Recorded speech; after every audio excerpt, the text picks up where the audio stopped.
Everyone hits a bump in the road. What do you do with it? Be inspired as we explore the ways people experience, navigate, and manage the ups and downs and twists and turns in this road trip called life.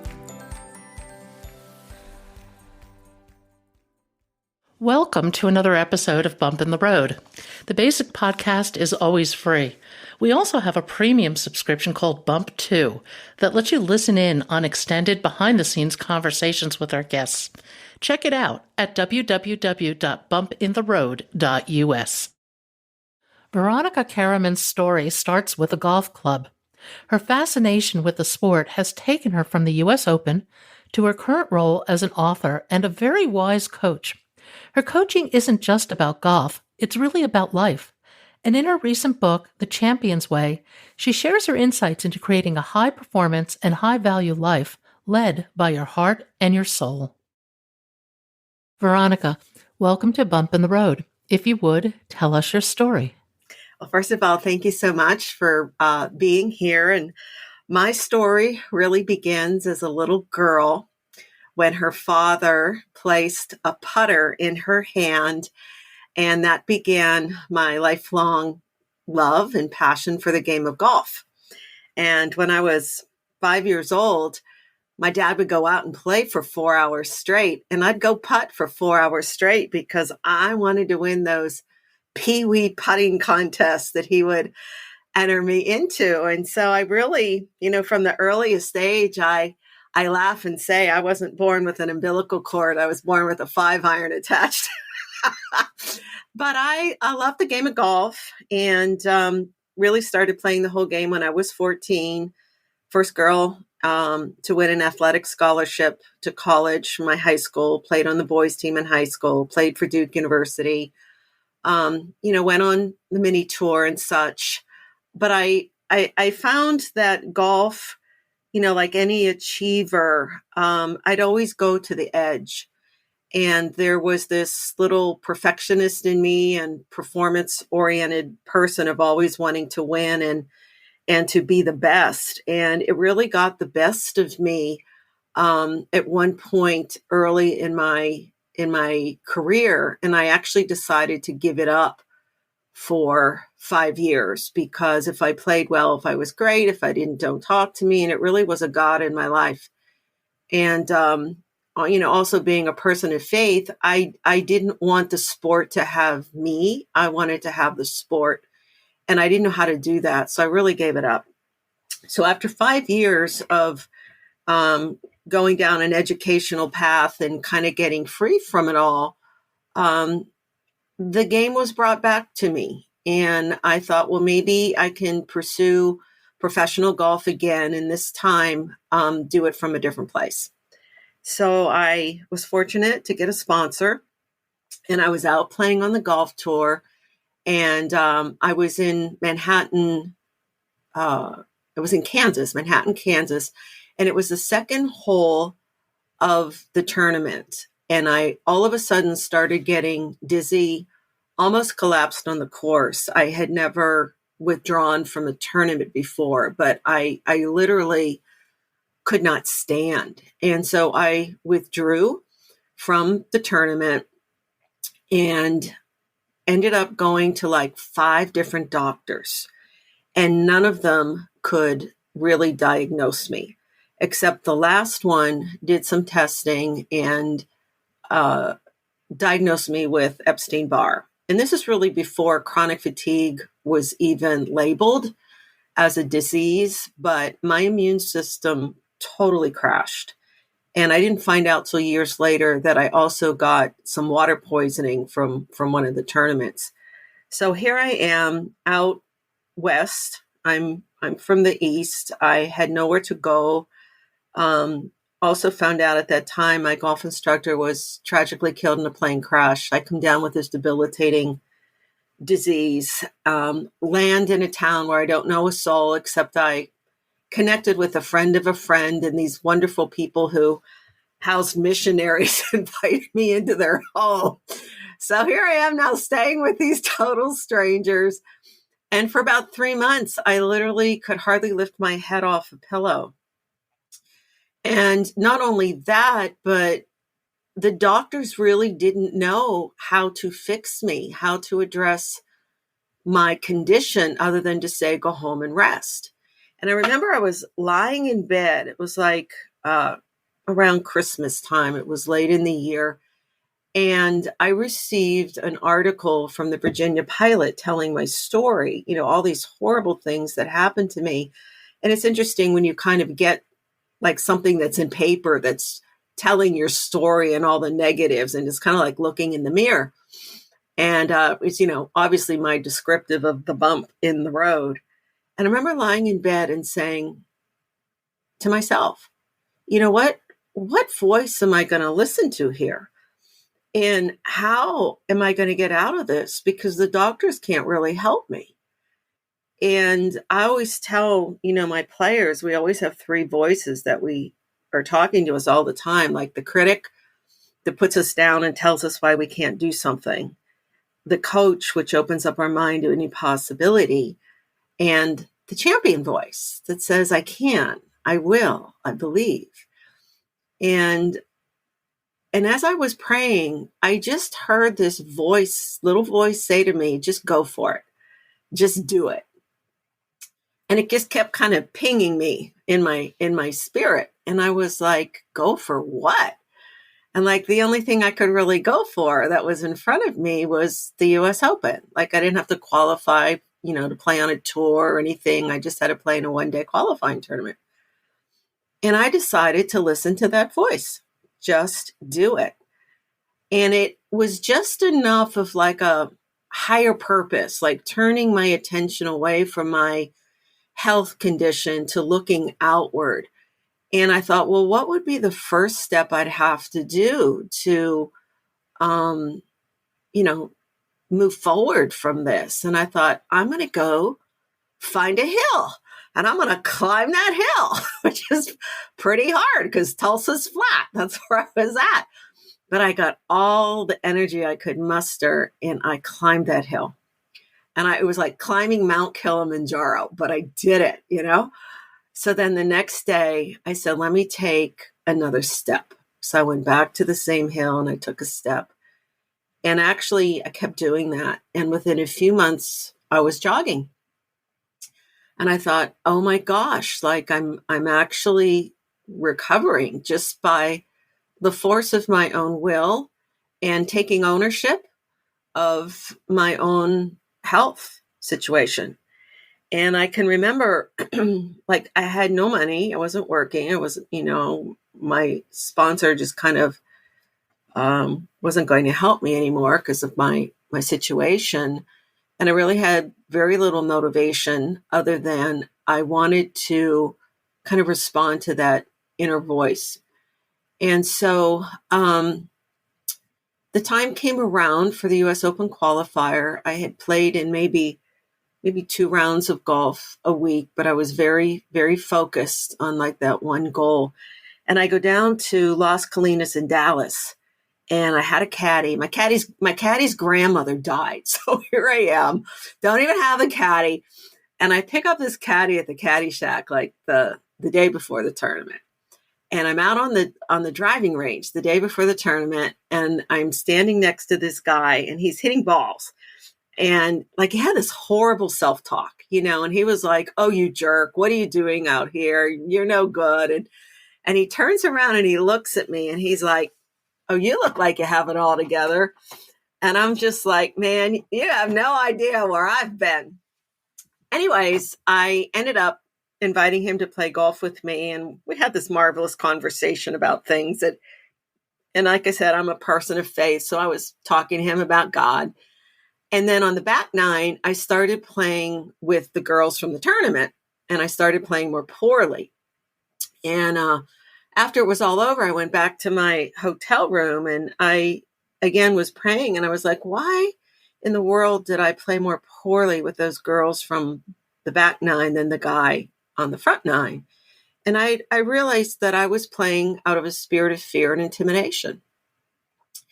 And this was like such a spark that kind of ignited me because I got really mad.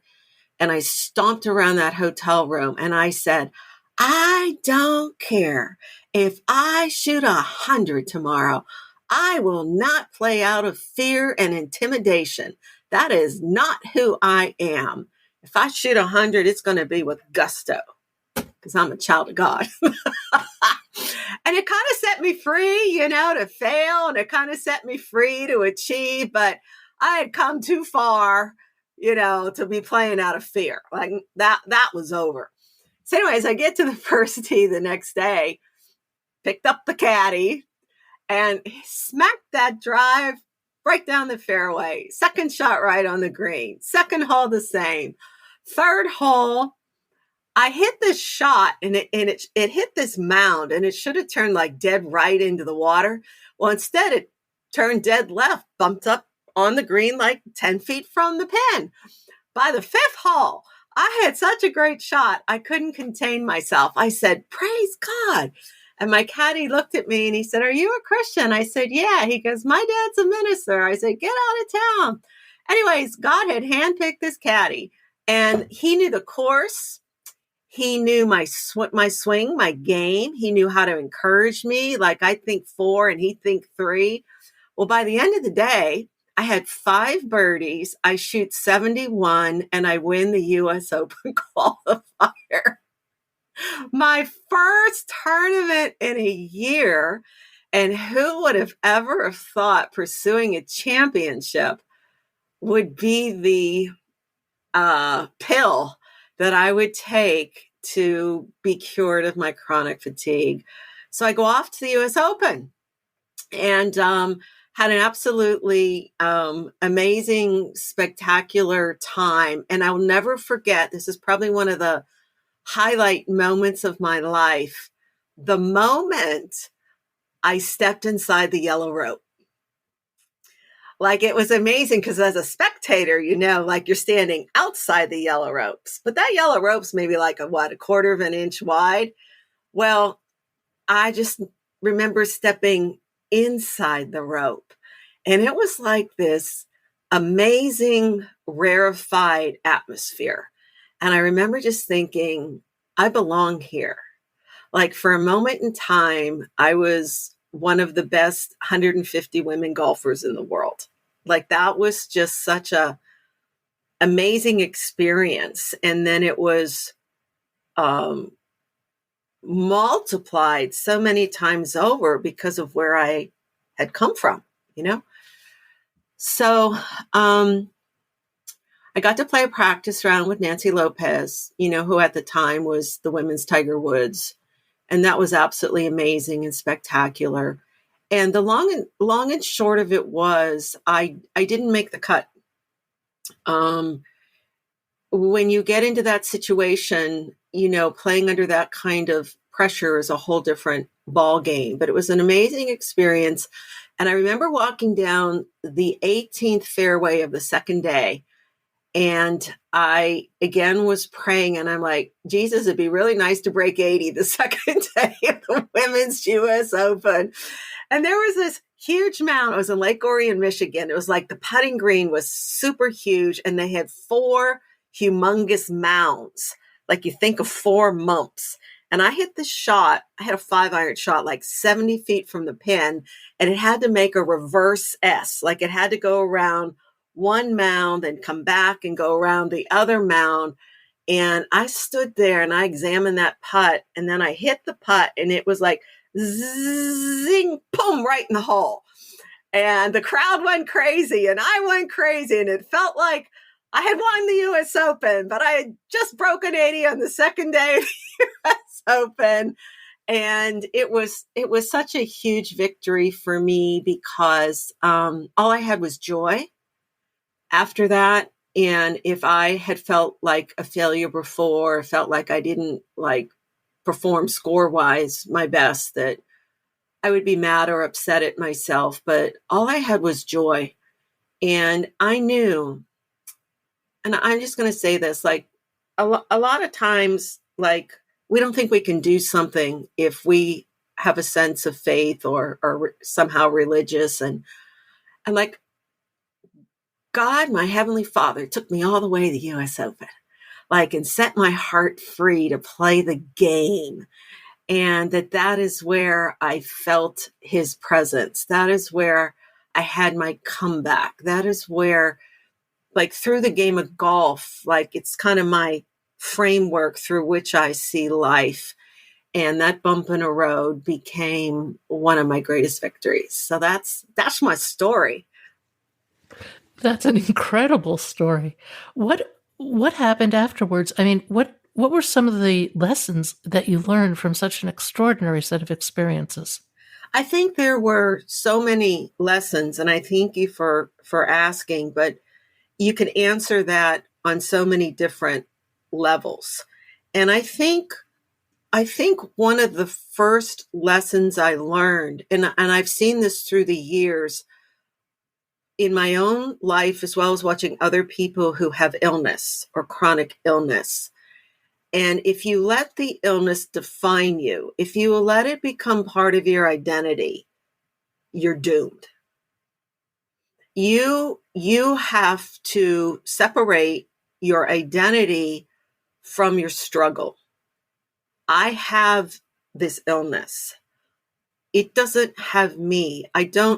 Chronic fatigue, it was not part of my identity. And so when you can separate those two things, then you can fight. And that was the second lesson that I learned, was that the victory comes on the other side of the fight.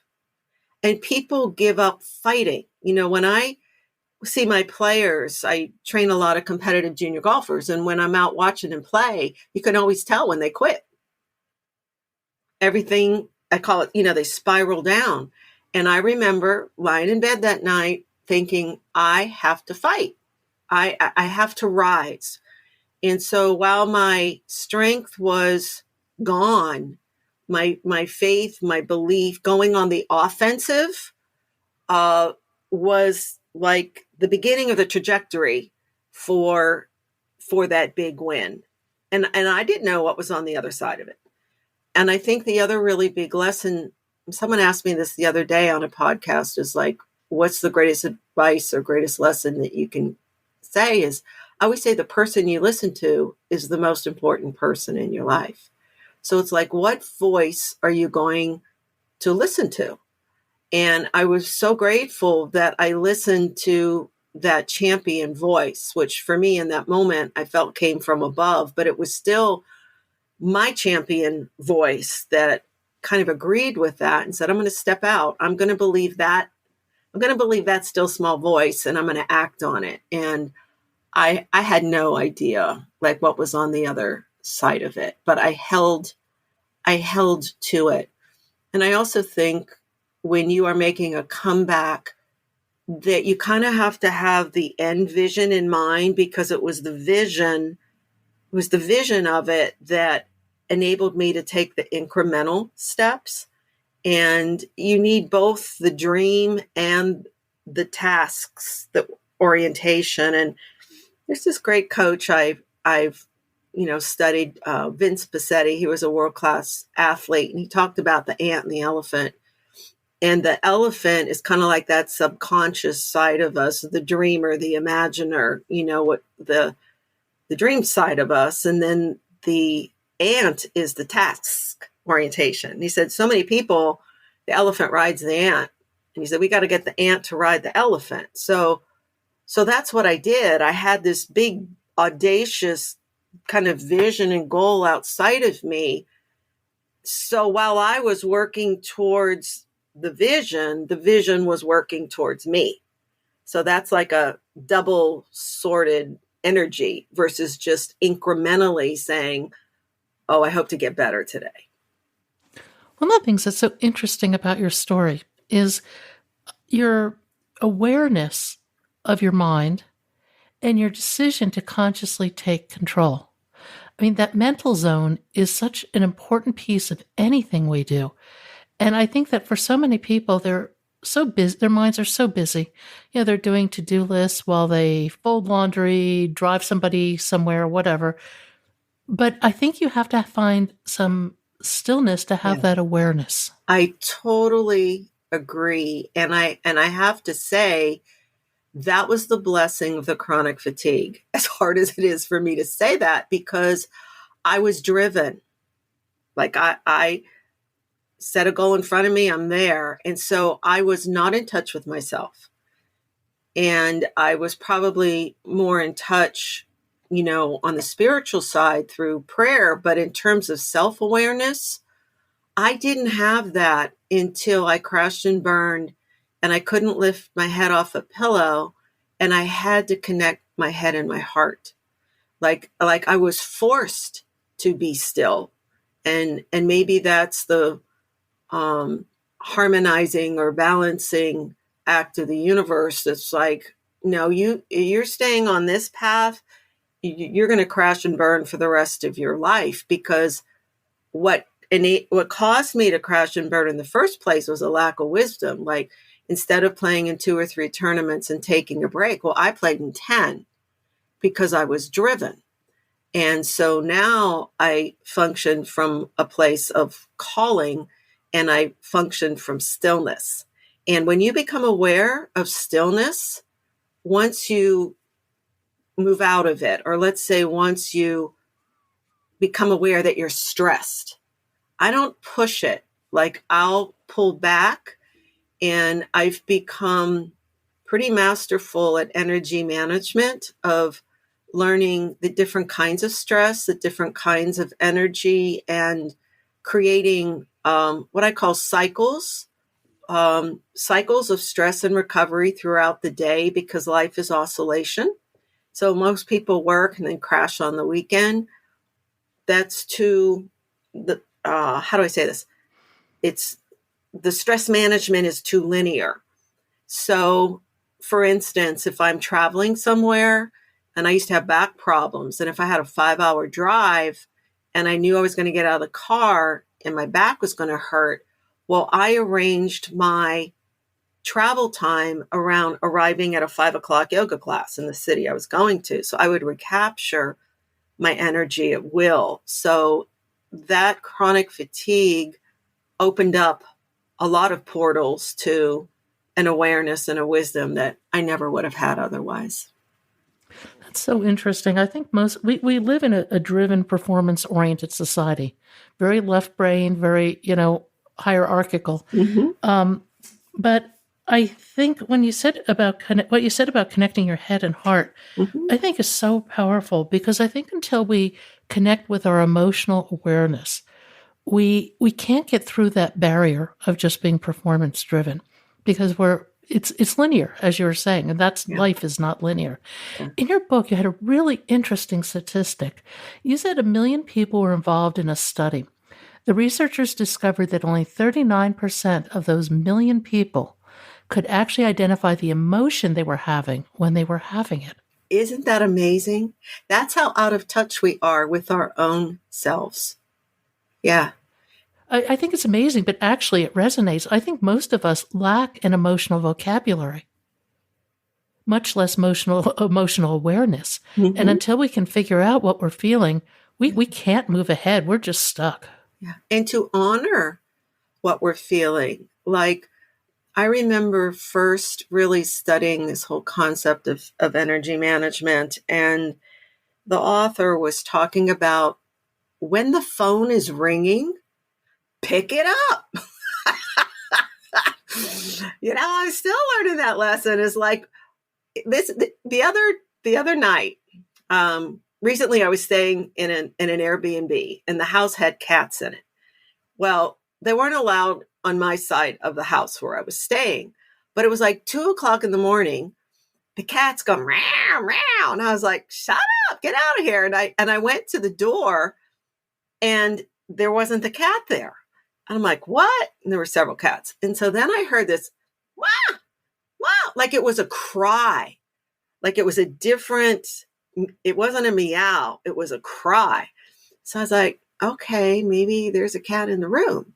So I went into the closet, and there was one of the cats on the windowsill, kind of trapped behind the curtain, and he came darting out. And afterwards I was so like, it was such a lesson to me, because it was like, I'm thinking that the meow was this bothersome bored cat at 2 a.m. in the morning, when really it was this stuck cat behind behind the curtain on the windowsill crying out to be rescued. And I think we need to become more aware of when we hear that cry, to answer it to ourselves and as well as to other people, because in that, and I think this is the wisdom that I'm just learning now, you know, as a senior, of really self-love, and asking yourself that question: if I really loved myself, what would I do? Oh, that's deep, because when you answer that question, it takes courage. It takes courage to answer it at the level that would meet the need. Well, Like it takes I courage to. remember when my mother was in the last leg of her life and she was in an isolated situation, and I was having trouble sleeping at night and I didn't know why. And as I began to pray about it, I thought, is it something wrong with me or whatever? And I realized this is the only time in my life I felt this. I was feeling the pains of my own mother's isolated heart. She was elderly and, in a kind of alone situation emotionally. And the question came, what does your mother need? And I was like, she needs rescued. And then the challenge came, go rescue her. And I was like, oh, I ain't got that kind of love. And I invited her into my home as a result of that. And that was another kind of bump in the road, because we were emotionally estranged my whole life. And by listening like to the cry of her heart, I ended up teaching her to play golf at 85. She was given 6 months to live with a terminal heart condition at that time. And it was an amazing story. She lived almost 7 years, but we connected through the game of golf. And you talk about self-awareness. I'll never forget my 85-year-old mother who wanted to die. She had to quit school in the 5th grade to earn a living in the Depression at 11 years old. She had no self-awareness. She would cry, not know what she was crying about. But I remember her walking off the golf course. And this was so profound to me. And she stopped in the parking lot, and she had this moment of self-awareness, and she stopped and she looked at me, and I was like, what? She goes, I feel like myself. And I thought, what was that worth?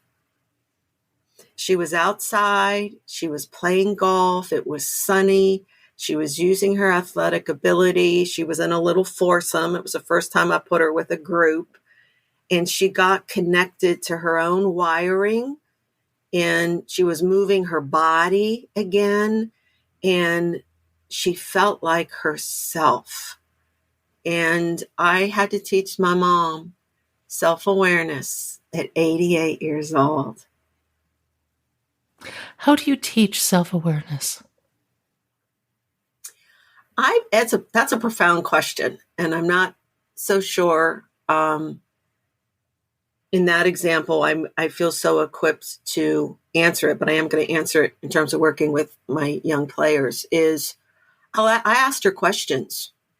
I asked her a lot of questions. I said, Mom, like, why are you crying? I don't know, but she had to get it. Think about it. I said, Mom, on a scale of 1 to 10, I'd ask her numbers. I said, how much pain do you feel today? Well, I feel a 5. Okay, that was self-awareness. I said, that helped me determine what I could do with her that day. One time, it took me 5 years to model forgiveness to her. One time I walked into the kitchen. I just bought a brand new shirt, and I was so pleased with my new shirt. And she looked at me and she goes, you look fat. And I just thought, oh no. I said, Mom, you just hurt me. And I think you owe me an apology. So I confronted her with her own behavior. See what I'm saying? But I did it from love. And I turned and walked out of the room. And 2 minutes later, she's running after me. I'm so sorry. I hurt you. I didn't mean it. But see, I had to kind of mirror it. So then she had to get in touch with herself. But one of the greatest ways I teach self-awareness to my young athletes, which is what they're missing, like they have awareness of their golf swing, the physicality, but what they're feeling. And so I help them create what's called an ideal performance state, a mental emotional state in golf of calm concentration. And I draw a square. And I say, now I want you to tell me every negative thought you think on the golf course, just like you think it. So, of course, one of the first ones is, I suck. I'm saying they write that down. And then they say, I don't have what it takes. I'm going to hit it in the water. One girl said, I should take up volleyball. So I'm sitting with them and creating a safe emotional place for them to share their thought with me just as they think it. So then it's out on paper and we examine them.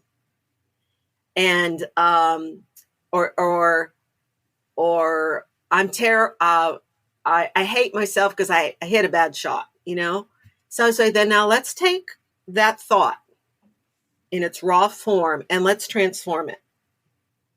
Like, what's the opposite of I suck? The opposite is I am a budding champion who hit a bad shot. See? So most people don't know how to get in touch with their champion voice because of all the additional bad meanings we attach to something. So when I help pull that apart and say, okay, here's what we're not going to think anymore. Like here's the list of thoughts that we're not going to think on the course anymore. So now let's create a list of thoughts that we are. And so you can help someone form the self-awareness. So now when they go out on the course and they're competing, they have a black and white list, but then I do one other thing that helps them. And we create what's called a mental trigger. And a mental trigger is just like a short physical action that you do with your body that says, I'm not having that conversation with you. When the critic comes and puts you down, like, I'm not going to talk to you. I'm not going to have lunch with you. And I ain't sleeping with you anymore. All right. So it could be just flicking off, like a flick off your shoulder. Like what do you do when a mosquito lands on your shoulder? You flick it off and you say, bye-bye. I had one player stomp his foot when the thoughts come up and he goes, not today. He went from shooting 74 to 69 that day and won the tournament. I had someone else lift their hat off and put it on. So it's just something that helps you create an internal mental fence that keeps the intruders, I call them intruders, on the outside, because when you internalize the battle, that's when you lose. So mental toughness is like different in golf than say football. Like football, you can use aggressive energy, like to push something away, like it's outward physical. Golf, calm concentration. You can't do that. So the energy in golf is protecting that ideal performance state of calm concentration, confidence, peace, stillness. So I teach my players the minute you feel that new emotional home, love, joy, peace, confidence, stillness, intruded upon, you stop and deal with it. Don't wait 4 holes down when you've had 2 double bogeys and a triple, and then you get so angry you wake up, because anger can create a boundary. It's the intentional holding of that space. And so if you can play 18 holes in calm concentration, that is your ideal performance state. And I began experimenting with this a couple of years ago when I really didn't have any more career goals. So I was like, I'm free. I said, I'm going to show up at the course today. And I was playing in a tournament. I said, I'm going to no practice swing. I'm going to just be present. I'm going to be 100% emotionally present. So all I was doing was focusing on the mental emotional state. And it was so profound. I birdied 5 of the first 10 holes. We won the tournament. I made putts from everywhere. I was like freaking out of the power of presence, the power of being emotionally present. And I tell my players, the most powerful place you can play from is from a place of wholeness, a place of integration, a place of your head and your heart connected. And you play from that place. So that's playing from victory. I'm not trying to achieve it. I'm not trying to become a champion. It's not when I get the trophy. It's who I am. So if you play from who you are, that's a lot more sustainable, consistent anchor than trying to find it grasping outside of yourself. You get a teenager to play from there, you set them up for their life. Thank you for listening. I hope you'll support this podcast by becoming a Bump 2 subscriber. Buy us a cup of coffee. It's your support that makes this podcast and website possible. I hope you found something in today's podcast that inspires you along your own life's path, because sometimes a bump in the road is actually a portal into a more conscious and meaningful life.